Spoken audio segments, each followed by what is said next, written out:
Man now. No. It's live. It's raw. It's going down. Like this. I'm going around and letting everybody know that they welcome to the show. It's the latest thing you ever seen, you already know. Let me introduce you to your host of the hour. It be Mike and Mike. Yeah, it's the Man Hour. Got the hottest plays, all the breaking news. Every rumor, every trade, every breaking bruise. Tighten up the screws. Yeah, it's going down. Have you saying what the fuck and never watered down? It's going down. I'll be rolling up. And if you buy it or you sell it, then you made the cut. Watch me flip it back. I can double up. I got sriracha for that ass, I'ma burn it up.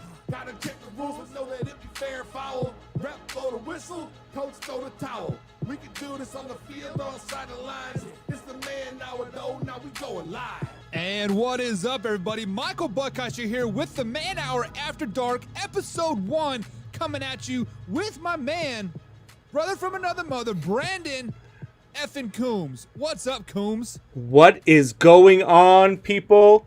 It is going to be lit tonight. I am going to yell at Buckeister a lot. You are not going to yell at me because you know I am always right, because LeBron is definitely better than Michael Jordan. We already established that.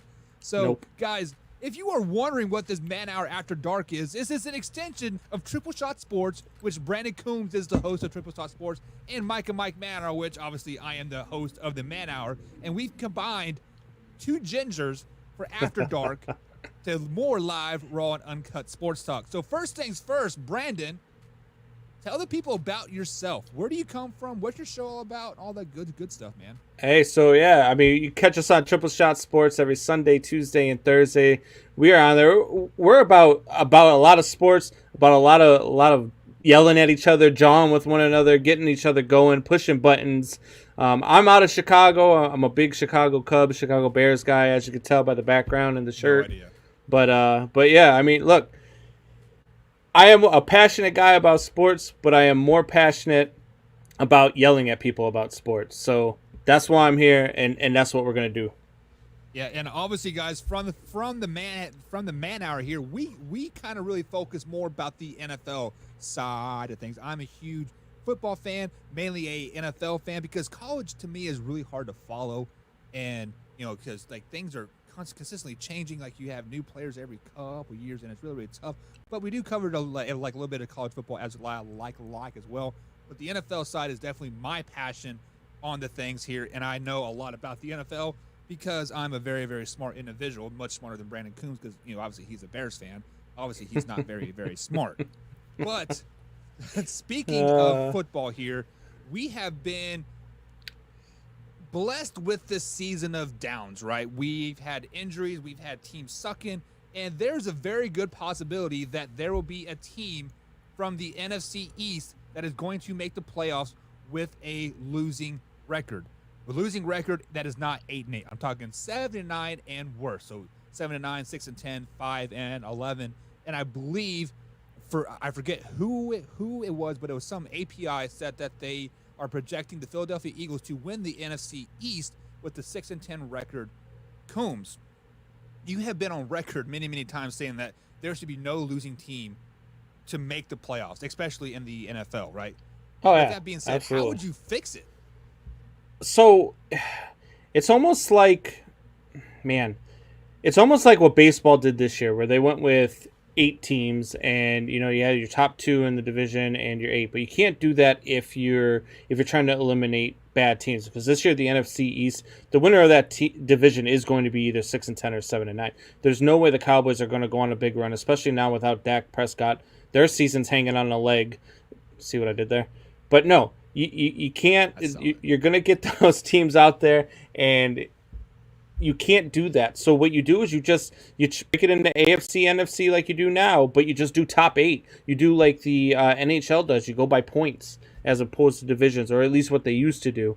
You just take your top 8, and that's what it should be. There's no way you're going to tell me that you're going to have let's say New Orleans Saints or Tampa Bay Buccaneers or one of those teams that's going to end up being like 11-5 or 12-4 and make the playoffs, and they're going to have to go on the road to Dallas or to Philadelphia and play in January.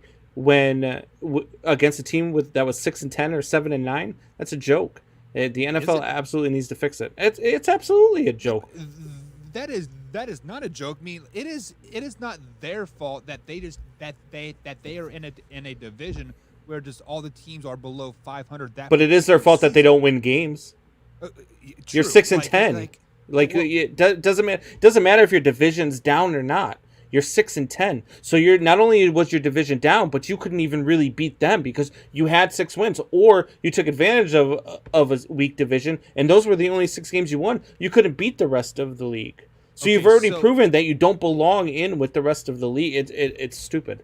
It is not stupid because we see teams year in and year out that are 11-5, and they are a wild card seed because they're in the same division as the Kansas City Chiefs, and they are a 12-4 team. So right. You see it. So I mean, there is it doesn't matter if your division is really good or really bad. As long as you win the division, you have every right to have a. So what about those teams? What about those teams that are left out in the cold who were 8-8 or 9-6, but they don't make it into the playoffs, even though they're 8-8, 9-6, and they're better than the every team in that division, and they get left out of the playoffs? It's not luck of the draw. It's the way that it's designed. It's a flaw in the system. That's not luck of the draw. It's a flaw. Well, this is a really an outlier because let's be honest, the Cowboys are an habitual 8-8 team. They are very rarely this bad moving forward. So I mean, and to be honest, in the 2020 season, I think they'll be perfectly fine. Anyways, they'll finish out the season 8-8, 9-7 because Andy Dalton is going to lead them to the promised land. But when you say they should do it like the NHL. So what is the point of the divisions then? I mean, what is the point of having all these rivalries of these divisions if you just want to? I'm fine if you don't go with divisions. Just break it into AFC and NFC. The baseball did it for how long? Baseball was just American League and National League, and what they did was they used to, before they expanded their playoffs, they just took the top 2 from you had the American League and National League. You had the top 2 teams in each league, and they would go at it in the championship series, then go to the World Series. And then he expanded it, and now they have what they have now. But you can't, especially in the NFL, where it's only a 16-game season, and you say that this means so much. That's why you keep it a short season, is because you want the regular season to mean something. Right. But then you want the regular season to mean something. You're going to let a 6-10 team go to the playoffs while a 9-7 or a 10-6 team sits at home. That's garbage. It is not garbage because when you win the division, you are proving that you are better than 3 other teams in your division. Some 4. But hey, when you get to the division and you win it, you get to the playoffs and you have earned something. You have earned a division win. You definitely deserve a home playoff game. No ifs, ands, or buts about it. I mean, what you're saying, I see what you're saying. Yes, I mean, it's it sucks that the 7-9 Seahawks beat the 13-3 New Orleans Saints back in 2009 or whatever it was. That sucks. Yes, it is going to suck when the 6-10 Cowboys are a 4th seed in the NFC playoffs and they beat the Buccaneers in the first round as a 5th. It's not happening with Andy Dalton at the helm. It is. I mean, it is what it is. I mean, it is it sucks, but I do not like your top 8 teams from each D. They absolutely division. Need to go that way, especially in the NFL. I understand it more in hockey and baseball where you have longer seasons, so sure you can control your destiny and all that. And if you win your division at 82-82 and you get in, that's one thing. But to be here at 16 games, you are still a 500 team. Yeah, but you're a 500 team. There's nobody in baseball is getting in under 500, and really, to be honest with you, nobody is getting in baseball at 500. That's just so. That's why in the NFL they need to absolutely just go to this. I mean, we're only 9.5 minutes into the Man Hour After Dark, and I am already smacking you down. Well, you see, this is really not a debate because I kind of agree with you one way or the other. Because Jameson, my man, a top fan here on the Mike and Mike Man Hour, says winning your division shouldn't guarantee you shit. Attaboy. I do disagree in a extent. Winning your division should get you into the playoffs one way or the other. Should it guarantee you a home game? No, but it should definitely get you into the playoffs.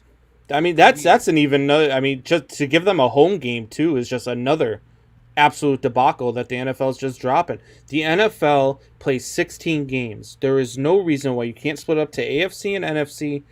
And I don't care if you have to go AFC and NFC and move some teams around. So if you have like the Baltimore Ravens, if it makes more sense to move them to the NFC and you split it East and West and keep the AFC out West and the NFC out East, find a line and do it, that's fine. But the NFL absolutely needs to go to its top 8 teams, because having 6 and 10 teams make the playoffs, while again 9 and 7 teams, 10 and 6 teams might be sitting at home, that you can't. That's garbage. That's absolute garbage. And if you're a fan of that 10 and 6 team and you're watching the Dallas Cowboys play on the first week of January, I mean, come on, man. How would you feel as the Kansas City Chiefs? Say the Kansas City Chiefs were back to mediocrity, okay, after losing to the Raiders. They might end up there, but that's a whole nother story. We'll talk about that later and how overrated Patty Mahomes is. But get out of here with that. If you had a 10 and 6 Chiefs team and the 6 and 10 Cowboys team makes the playoffs, how happy are you watching a wild card round? You know what? We have been there year in and like year out, because you consistently in the last 5 or 6 years you've seen AFC teams 11-5, 10-6 miss the playoffs when you have 8-8 NFC teams make the playoffs. So I mean, like, you can take all the 8 teams you want, but in theory, it should be the top 16 teams total in the whole NFL if you want to go that route. And if you were going that route, you might see 2 NFC teams in the playoffs year in and year out, because the AFC is so much better than the NFC. And Mike Reeves, man, I see your comment, buddy. As a Red Rocket yourself, how dare you speak to Andy like that? Look, I am not a Red Rocket. I am the Red Rocket, sir. You are the second fiddle to this Red Rocket. No. Jesus. It's opposite way around. But speaking of Mike Reeves, he says the division battles are great for the NFL. That is very, very true. The best teams make it further, so who really cares about the bottom? Because at the bottom, if you've got a 10 and 6 team that's sitting at home, you didn't get your best teams in the playoffs. So you didn't get the best competition in the playoffs, and that's ultimately what the playoffs are about. It's about the best teams going at it and fighting for a championship. So you can't have your best teams in the playoffs when you have a 6 and 10 Dallas Cowboys or a 6 and 10 Eagles or a 6 and 10 Washington, not Redskins anymore, in the playoffs. You don't have your best teams. Rockets after two. Ooh, I kind of like that. Hey, make the logo for that, Reeves. No, do not. But see, that is what is so intriguing about the NFL. Any given Sunday, you can have a 0-14 team beat a 14-0 team.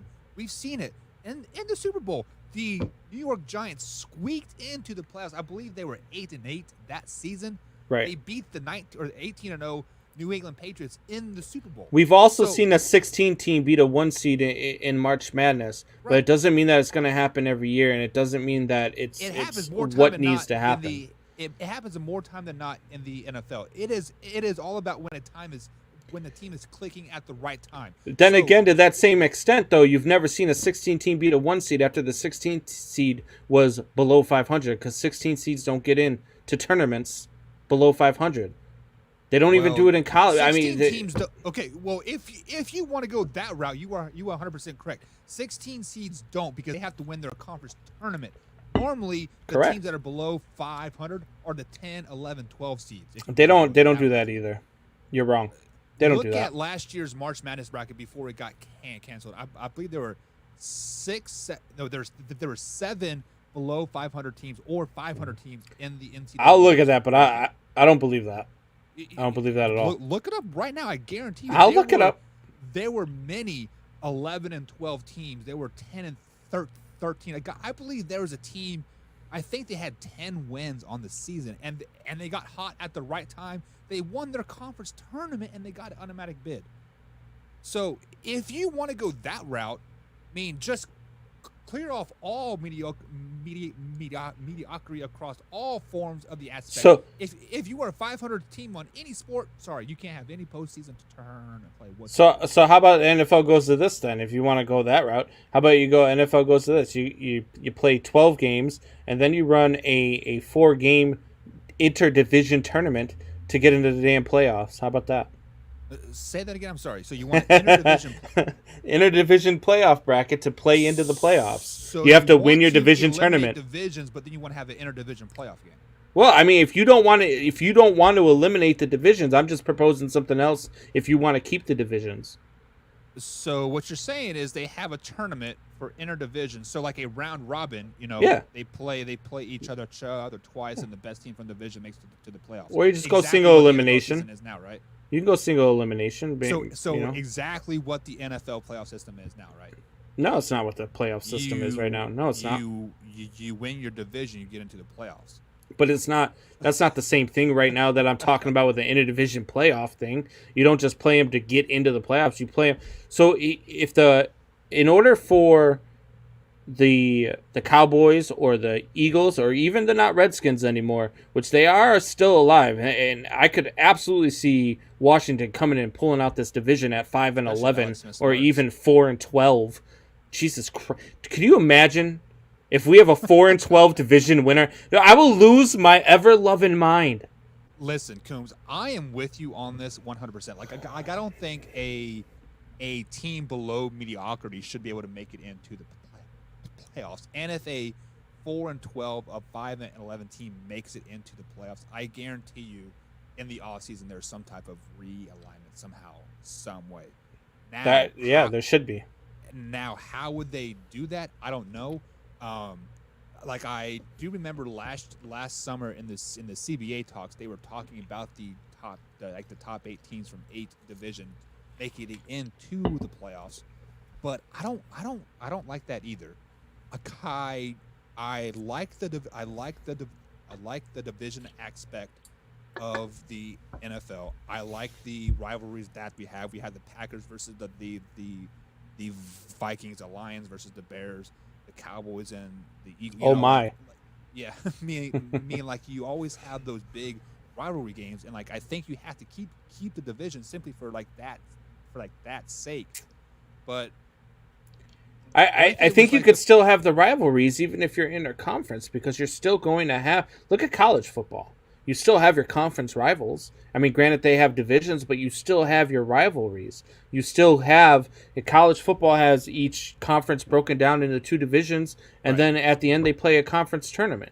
That's what they do, or a conference championship. I mean, so it's basically the same thing that I'm talking about now, but just in the pros, and I don't see a problem with it. I do think, obviously the college system is a totally different conversation, but I think the NFL needs to absolutely look at just having 2 conferences and your top 8. Hell, even if you want to make it your top 10, let's have 20 teams in the freaking playoffs. I mean, if you're going to let 6 and 10 teams in, makes it to the postseason. Yeah, if you're going to let 6 and 10 teams in, let's just start it all. Let's just have a freaking 17-game tournament and then the Super Bowl, So Jameson has been chomping at the bits on this, and he says they desperately need to realign if they restick to the divisions.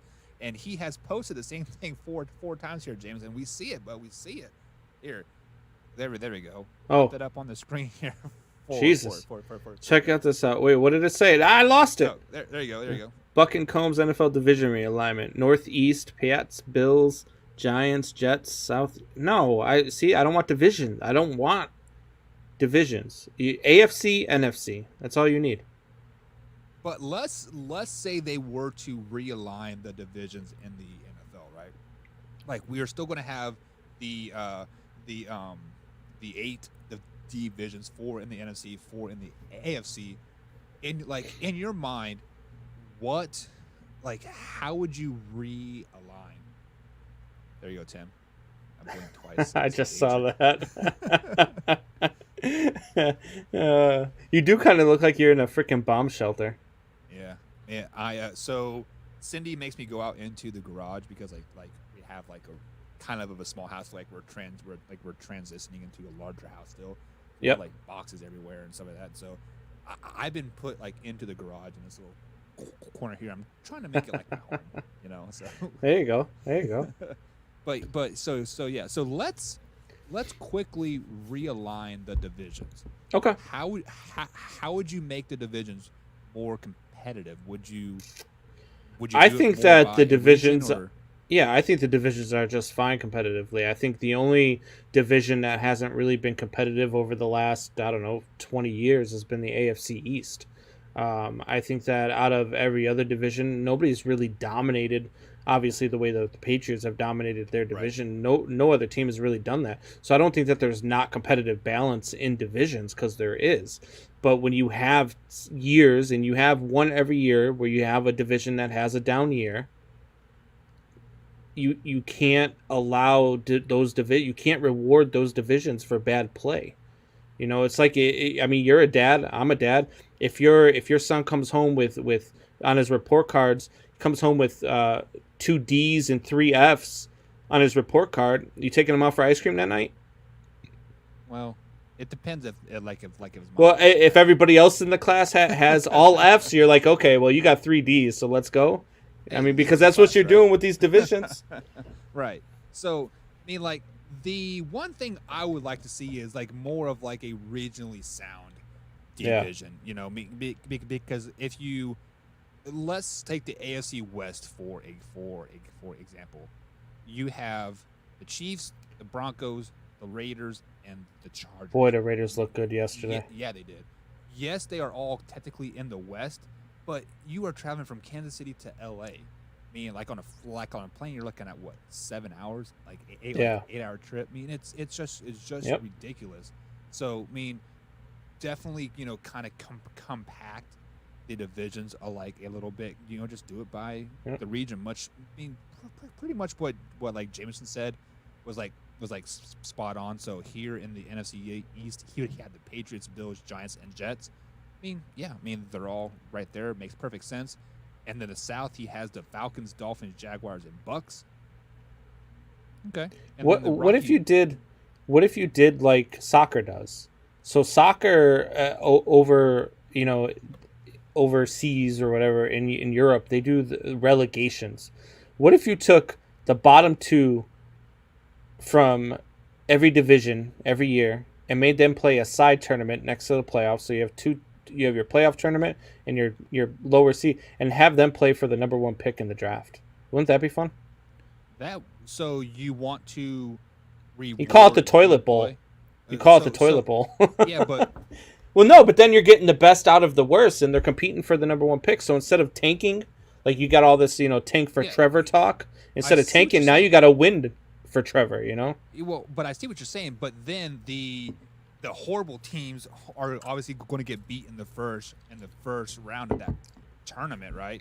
So not really. I mean, if you get the Giants and Jets, I mean, is that really? Do you look at, man, who the hell's going to win? You know what I mean? Like, oh, that game's definitely going to get dominated. You get down to the bottom 2 in each division, unless you get like a division like the NFC South, where I could see the Panthers, being a clear favorite to win that tournament or something like that. Yeah. But I would like, or maybe even if you went to the straight 8, like I'm talking about, go with straight 8 and then have the bottom, 22 or whatever it is, or wait, 16, so 14. Have the bottom 14 teams play in the we call it the toilet bowl. Yeah, I see your thought process there, but you like it, don't you? You like it though. I don't like it. What? Yes, It's more football. What do you mean you don't like it? It is more football, but it is for a number 1 pick, and you want the worst team to have the number 1 pick in the end. Like, you don't want the best of the worst team to have the number 1 pick, right? Why not? Because that defeats the purpose of like. Do you really care if the Jets get better or not? I don't, but all right then. Like, okay, let's say it is like, say your Chicago Bears are in that toilet bowl, which they will be because they are complete trash, and like they lose in the first round, And so they get the 17th overall pick, and then they draft Long Beach State's kicker.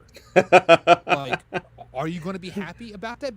No. Because then you are in the same exact position next year as you were now, and then you lose in the first round again. You get the 17th pick again, and this time you. All right. How about this then? Instead of the toilet bowl tournament, how about this? You go to actual relegation, and you send the Jets and the Giants back down to play college ball, and you bring up Alabama and LSU, and let them play. That would make perfect sense, but Alabama sucks and LSU sucks. Well, hey, I mean, Alabama's constantly better than the best NFL team, or worst NFL team, I should say. Really? Yeah, I think a couple years ago, I think they could have beat the Cleveland Browns for sure. I don't know, man. Like, you are still looking at college talent, 17, 18-year-old kids versus grown-ass men. So yeah, but a lot of these grown-ass men that are playing are only 2 or 3 years out of college. It's not like, it's not like you're sitting there. It's not like every team is comprised of 30-year-old talent. You're right. You got these guys. I mean, and these guys some of these guys who are playing college ball are 22, 23 years old themselves. So I see what you're saying, but there's you can take the best Alabama team. Like, I don't know, I gotta watch Alabama football that much. But what year did they win the last national championship? Was it 2017? 2 years ago, 2018, I believe. Yeah. So let's say they take that 2018 team with like Tua, like he was on there.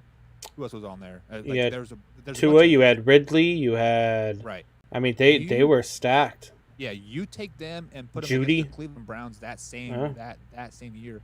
I think the Cleveland Browns win 9 out of 10. No way. 10 times. I don't see that at all. So let me ask you this: so you say that you got guys that are you got guys going up against grown men. Well, everybody believes that Trevor Lawrence is going to come into the league and he's going to start next year. So if you've got a guy like Trevor Lawrence coming in to start next year, so he's ready for the NFL. So let's see it. Yeah, but he might be ready for the NFL, but the rest of the players around him are not ready for the NFL. Tell me you wouldn't like to see that, though. I mean, relegation, or even if you're going to go to relegation, make them play the best at the 2 teams from the college championship playoff. Have them play the top 2 teams in that playoff, and if they can beat them, then they stay in the NFL, and if they don't, then you gotta. I don't know. You got to sit out a year or something. Well, I wouldn't mind seeing the Jets sit out a couple of years, or the Washington Redskins anymore. So we did this in professional paintball. Meaning, like, of course, there's 4 divisions. So there's professional paintball. Yeah, I did it for like 9 years. It was actually a lot of fun. I got to travel the world, meet a lot of weird people, and listen to a lot of dumb stuff. Is that how you got the stutter? You got pelted with paintballs? Actually, I was deep. No. Cut the line right there. No. But in paintball, they had that rule at the end of each season. The 2 bottom teams from the professional drop down to Division 1. Top 2 teams in Division 1 jump up to the pros, and so on and so forth. Now the XFL is they're making the XFL is the next greatest thing, yada yada yada. Hey, Dwayne Johnson at the helm. It's not going to be horrible. I can tell you that. Well, I mean, that man's not going to put his name on it if it's going to be awful.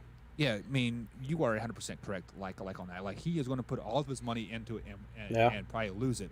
But but if you really want to do that, why not take a league like the XFL and play it on Saturdays in the middle of football season?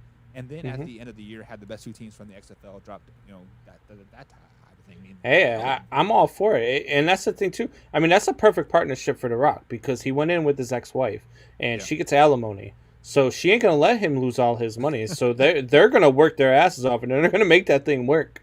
Right. Yeah, but yeah, the problem with the NFL is, like, there's so much parity now still. Yeah.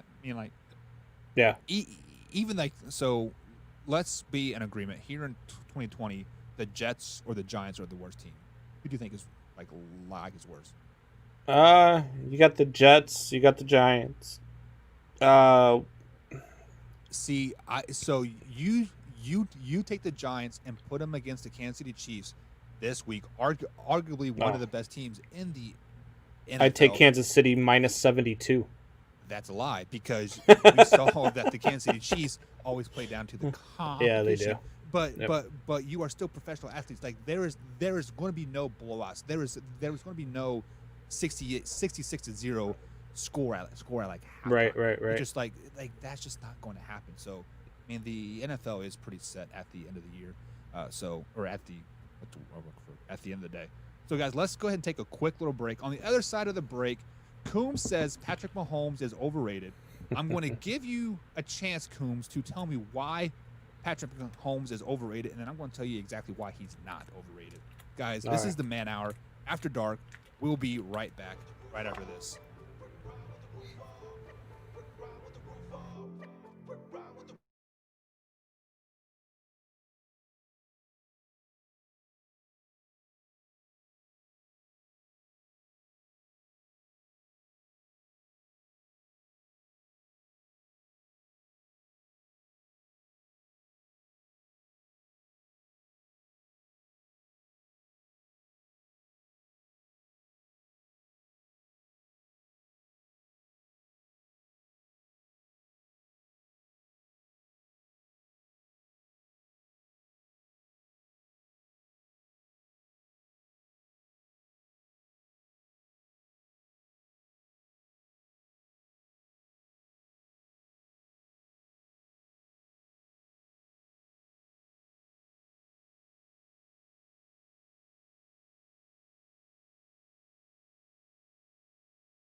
Put your top down, turn your volume way up, cause you already know what's up. I'll be ride with the roof off, ride with the roof off, ride with the roof off, ride with the ride with the ride with the ride with the ride with the roof off, ride with the roof off, ride with the roof off, ride with the ride with the ride with the ride with the ride with the roof off, ride with the roof off, ride with the roof off, ride with it, ride with it, ride with it, ride with it, ride with the roof off, ride with the roof off.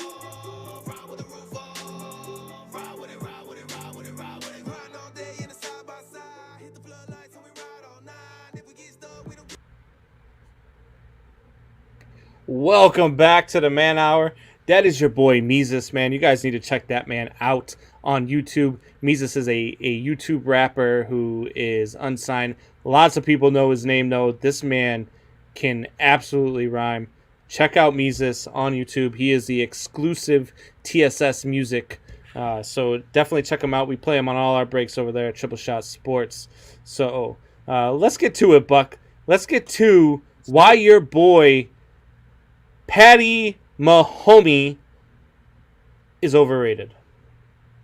So, look, when you've got all of these weapons, and look, when I say overrated, I don't mean that he's garbage, because he's not. Look, Patrick Mahomes is the real deal. Patrick Mahomes is an NFL quarterback. Patrick Mahomes can absolutely sling the ball, and the kid knows how to win ball games, for sure.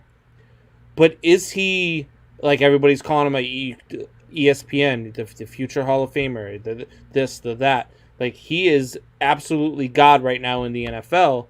right. And to me, when you've got the weapons that you've got, I think Lamar Jackson would have won in Kansas City.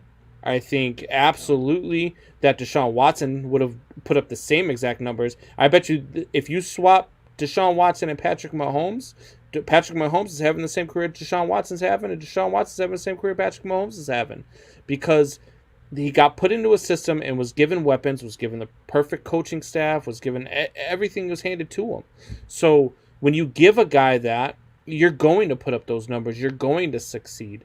You're going to do the things that he does. And kudos to him for putting up the numbers with what he's been given. Absolutely. But is he everything that the NFL makes him out to be? I don't think so. I think he's a little overrated. So you can say what you want.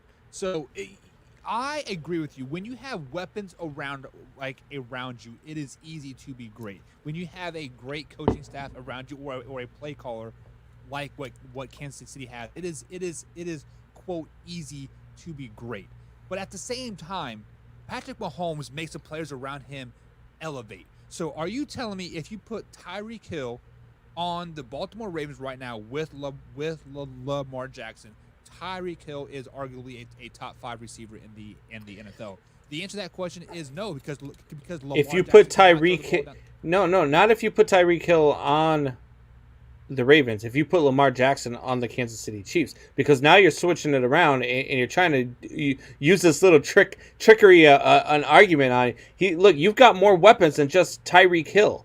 Okay, You've got your Kelsey. You've got who's the other wide receiver there? You have Hardman. You have Sammy. Exactly, Sammy Watkins. Who's hurt.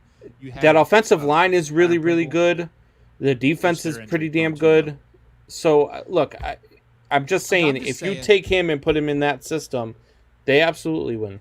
So you are saying that you put Lamar Jackson on the Kansas City Chiefs, they are the same exact team as they are now? Absolutely. The answer to that question is absolutely not, because you literally have to change your whole offensive scheme to be able to fit I actually think Jackson. that they're better with Lamar Jackson than they are with Why? Patrick Mahomes, You because have Lamar no Jackson threat down can. the field. There's no reason to use your speed. You have plenty of threats down the field, and then You you're have adding threats down now. the field, but Lamar Jackson can't throw the ball down the field. Yes, that he far can. laterally. You're out of your. You way underestimate Lamar Jackson's arm. Lamar Jackson's arm talent is very good. His arm strength is very good. Show me his accuracy rating. Over 15 yards, he is less than 50%. How many of that are drop passes? I've seen a lot of his. What do you mean it doesn't matter? How does that not matter? How does it? I hate when people say it doesn't matter. When you talk about a guy's like interceptions, like I watched. Who was I watching the other day? In You weren't watching Jameson. No. I was watching. God, I can't remember the name of the. I can't remember which game it was. But anyway, he comes in and he goes to complete a pass, and it hits the receiver right in the hands, falls. The ball goes through his hands, hits his knee, pops up in the air, and the guy picks it off. But that's an interception on the quarterback. Right. Same thing, and it's also goes against his completion percentage. So completion percentage, interceptions are kind of an overrated stat to me. That's why I believe Jameson Winston's a top 10 quarterback in the league. I wouldn't say they're an overrated stat, but they're probably overused stat. So like saying he went 7 for 17 with 3 interceptions, right? So then they need to add, you can add a drop pass category like in there. So maybe just to make quarterbacks like Lamar Jackson feel better. Hey, I didn't have any receivers to catch the ball. But for you to say that Patrick Mahomes is overrated after one, I mean, and he didn't even have a bad game. He threw for 300. I didn't say that after just one game. I said that at the end of last season. Either way. So you are mad because he had a quote down year because he didn't throw for 5,000 yards, and he missed three games. If he would have played those 3 games, he would have been over 5,000 yards again for a second year in a row. Can I ask you a question? Can I ask you a question? I'm not going to answer it. What quarterback last year did throw for over 5,000 yards? Because there was only one. What quarterback is no longer a starter? I asked you a question first. You answer my question, then I'll answer yours. I answered your question with the question. This is Jeopardy. But what is Jameis Winston, the backup quarterback, third string quarterback for the New Orleans Saints? He's not the third string quarterback. Stop it with that garbage. Was he in there taking snaps when Drew Brees went out for the game? Nope, it was Taysom Hill. Stop it. So to me, when a starter goes back and a player comes in, normally that's a Taysom Hill is a right? gimmick. Is a gimmick guy. He's not a quarterback. Gimmick, but he has more stats this year than Jameis Winston at the quarterback position. Okay. All right. You'll be eating crow. You'll be eating crow next year when Jameis Winston is leading the Saints to the Super Bowl. I mean, I eat crow every day, anyways, because the Falcons are so fucking horrible. But I cannot. So let me clarify here. So I do not agree with the media or whoever is putting Patrick Mahomes on this pedestal, right? So that is why I am such a Lamar Jackson hater, is because he put himself up on this pedestal saying, I am the greatest. I'm going to lead the Ravens to the Super Bowl. I'm going to do this, this, and this. He didn't put himself on that pedestal. He got drafted. Patrick Mahomes did not put himself up on this pedestal. The media did. The people watching the football games did, because they see true talent in this kid. So because a kid had confidence, you're holding that against him? Yeah, because he had confidence, and then what did he do? He got overlooked in the draft. Nobody even knew. I didn't know who the hell Lamar Jackson was until he came out and started doing what he did with the Ravens. But he had confidence. He had confidence in himself. He had confidence in his abilities, and then he came out and he proved it. What has he proved? That he come on, why? Because he lost a playoff game. You're all over him. Now, had he won that playoff game, you wouldn't have a freaking argument. But okay. So all right. So Peyton Manning was a great regular season quarterback. The best regular season quarterback, right? Yeah. Well, I don't know about that, but he couldn't win in. Caught you there, didn't I? He couldn't really win in the playoffs. He couldn't get it done. He couldn't get past Tom Brady. And then you look at guys like look at Aaron Rodgers. Look at Brett Favre. These great Green Bay quarterbacks, so damn good, Hall of Fame quarterbacks. Each one of them has only won once. You are right there, but they've also won once, right? Therefore, that means he's only in his third year in the league. So because he hasn't won a Super Bowl, you're going to get him because he's his third year in the league, and Pat Mahomes set the world on fire last year. He was how many times was he down last year and came back and won? So you're saying that he set the world on fire, but he's overrated? Come on now. He is overrated. But he set the world on fire though. Yeah, but he's overrated. So are you. Okay. All right. That's why you need me, right? But whatever. But I mean, for like, what am I trying to say here? Let me collect my thoughts and just you know. I need you because I can't beat down anybody like I beat you down. That's why I like having you around. Under my skin, and it's pissing me off. And the fact that you hit me on a bad time because first of all, the Kansas City Chiefs they were supposed to play Thursday. I was going to get to fucking watch the Kansas City Chiefs, and now because thanks to the Tennessee Titans, they all like to kiss each other and get fucking COVID. Now I don't get to watch the Kansas City Chiefs because I'm going to end up watching the freaking Baltimore Ravens again. Listen, we are. Hey, you should watch that so you can realize how wrong you are about Lamar Jackson. I saw him. He beat the Cincinnati Bengals. Congratulations, man. Congratulations. There's a reason why they will push the Kansas City Chiefs to air the Baltimore Ravens. Lamar Jackson's a better watch. No, the reason why they air Lamar Jackson here is because he graduated from Louisville. Did I just get a sigh out of you? Did you just sigh at me? Yeah. But it pisses me off because Kansas City's only 8 hours from where I live, and Baltimore's like 11 hours. So it's not closer. It's just, damn you, Coombs. Jesus.